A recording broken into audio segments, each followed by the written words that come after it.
Bonjour, je m'appelle Colin Boudria. L'APTS m'a contacté pour vous faire des capsules pour vous distraire un petit peu avec tout ce qui se passe en ce moment. C'est ça les renforts dont le milieu de la santé avait besoin, hein? Un humoriste de la relève qui s'est déjà évanoui dans son cours de bio parce qu'il fallait qu'il dissèque une grenouille. C'est sûr que je connais pas beaucoup votre réalité, mais en même temps, ce sera pas la première fois que quelqu'un se mêle de vos affaires sans trop connaître le terrain. On sait qu'il y a 325 000 personnes là, qui ont un problème de santé mentale, alors ils vont tous les appeler. Puis on dit à la population aussi, si vous avez besoin de services, appelez votre CLSC. Il y a une grosse pénurie de matériel de protection en ce moment. Qui eût cru qu'un jour on serait moins bien équipé dans les hôpitaux que dans les rives gothiques? Le gouvernement encourage le port de masques pour éviter la propagation, mais aussi parce que c'est vraiment utile pour donner l'impression que ça va bien. Regardez-moi ça, cette travailleuse sociale transférée sans son consentement dans un CHSLD, comment elle a l'air contente de ses conditions de travail. Le problème, c'est que le matériel de protection n'est pas accessible. En ce moment, il y a des endroits où il y a des gestionnaires qui surveillent les stocks comme si vous alliez les vendre pour arrondir vos fins de mois en faisant de la contrebande de matériel médical. Psst, psst, hey, tu veux-tu des masques? J'ai des gants extra smart.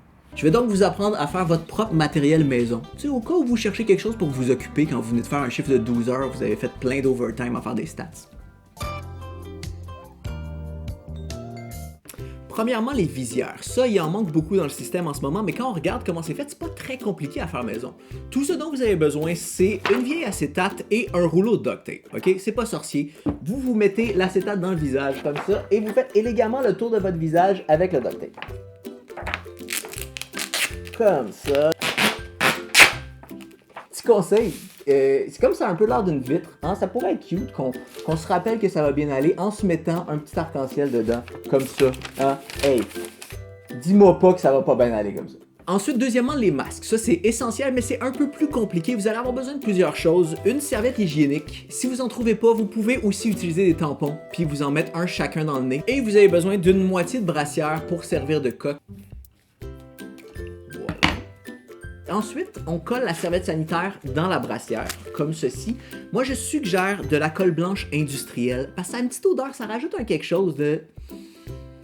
Là, tu le sens que ça va bien aller. L'important avec les masques, c'est le multicouche, se mettre plusieurs épaisseurs. C'est comme quand on se prépare pour le froid. Si, par exemple, on a un printemps de cul puis on est obligé de marcher 2 km de notre stationnement de Courtoisie à la place de Côte-des-Neiges jusqu'au Jewish, vous voyez ce que je veux dire? Ensuite, c'est très simple à installer. Simplement derrière les oreilles. Bon, c'est certain, ça a jamais vraiment de l'air de ce que ça avait de l'air sur Pinterest, mais on fait avec ce qu'on a. Hein? Pour des raisons légales, je vous rappelle que ces masques-là ont une efficacité de 0%. C'est pour ça que j'appelle ça des N0. Mais le principe, c'est si vous les faites assez laids, les gestionnaires de vos établissements vont être obligés de vous fournir du matériel réglementaire. C'est ce que j'appelle la stratégie des pantalons de police.